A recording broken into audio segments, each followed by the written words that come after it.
Hey yeah folks, this is Jandron here, and today we're going to be taking a look at a solo kill of the Gnoll Flind encounter. This is for my Untouchable challenge, where I am not allowed to take a single point of damage. I have a build video for an upgraded version of the build on my channel. You can check that out if you want, link is in the description. The version I'm using here is 2 Sport Druid, 2 Warlock. Here we go. So I start off by casting Enhanced Leap on myself, so I get the jump. Then I sneak up into position with the Gnolls up here. They're still fighting the ones in the cave.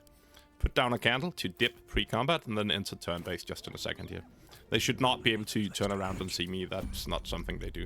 I get up in a position here so that I will have high ground on the one short one, the one I end up shooting at here. I might be looking at the other ones just to see what options I have. I open combat with the bonus action. This is because if I roll low damage in this one, I want to be able to use a special arrow for my main action. It's obviously a lower chance to hit now, but we do have the potion trick available, so I'm gonna drop down a healing potion here and use my Hail of Spores to break it and trigger Whispering Promise and the dipping poison from Carcass Necklace. The reason I dipped beforehand with the fire is because we can't really trigger the poison necklace without going out of stealth. So we get the kill there, which is quite nice, which gives us a single extra action because of Bloodlust Potion. And we can use an AoE arrow to deal a little bit of damage to these guys down here. I'm going for an acid arrow because I think that I'm going to be shooting several times, and I want them to have lowered, or at least a chance of lowered armor class in this way. We are lucky, and we get the kill here. But I was expecting to not kill it this turn. I get a little further up in position so that the big one can't reach me. And now for some reason these guys don't talk. They usually have a little conversation here about that they should not join the combat and just leave me to die, basically. Or leave me to risk my hide, I think is their actual wording. The big guy is before me, and that was intentional. His initiative is very high, and I don't have alert or pre-drunk any sort of vigilance poison elixir or something like that.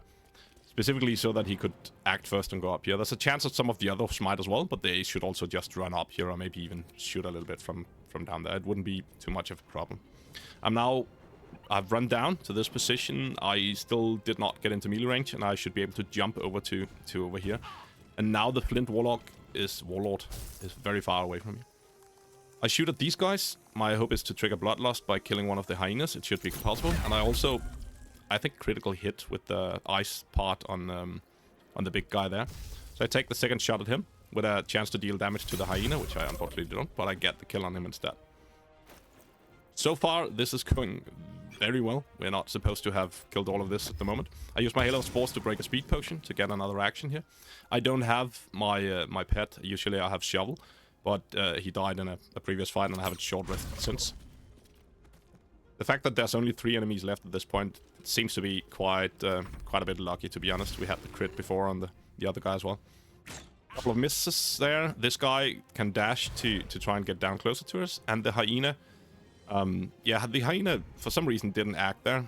I think it might be related to the ice on the ground, but I actually do not know why it did not get its turn. It's not something I'm gonna complain about. Less actions for the enemies is awesome, of course. It would not have mattered too much if it had gotten its action there. It could have run up to me, but I would still have been able to kill it with my first action, so it shouldn't be a problem. So I start by firing on the hyena to proc Bloodlust, just to get the extra action. And then I think the next one I'm gonna shoot at is the Flint. I'm gonna fire an ice arrow to put a surface beneath him, an ice surface. That should give him a chance to fall over once he moves the next turn.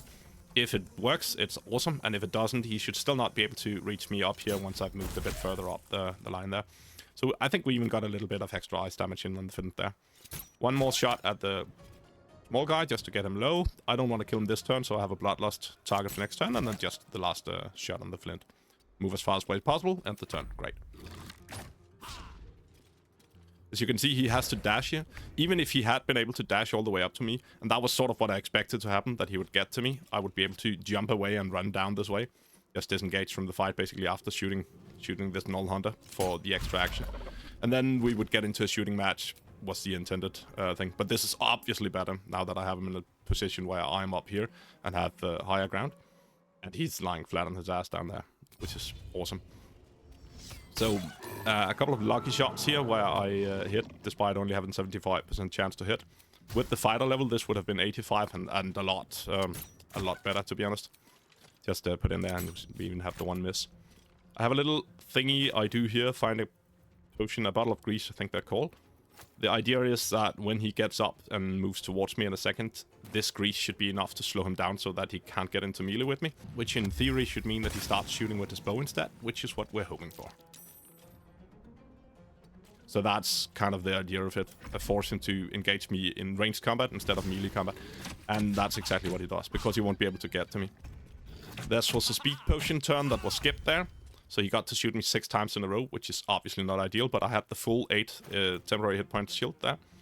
So I should be able to last that. His ranged attacks are not that strong. Would have been an entirely different thing had he been able to get into melee. So at this point, if he can reach through the grease, he might want to run up to me, but I don't know whether or not he can, and he doesn't seem to do so. I'm just putting damage into him. I think the correct move there might have been, because I had the 2 Warlock here, to use, what's it called, the false life instead, just to make sure that he didn't get my shield down. But I'm not certain about that. You can see the false life. And now here, I do what I open with the bonus action, so that if I miss, I'm able to do the false life and get my shield back up. But instead, I just get the kill. Yeah, that was it. Everyone else minds their business. Thank you for joining, if you have been. I'm Chandran, and you're awesome. Don't forget to do the YouTube stuff, and bye-bye.